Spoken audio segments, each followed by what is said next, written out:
బొమ్మ బొరుసు నిజం మరి.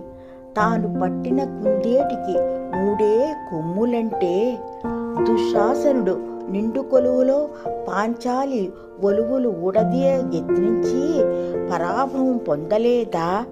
అభిమన్యుడు పద్మవ్యూహ విచ్ఛేదనము తెలియకున్నా మాట మీరి పద్మవ్యూహ ఛేదనము చేసి వీరుడిగా ప్రశంసలు అందలేదా మరి?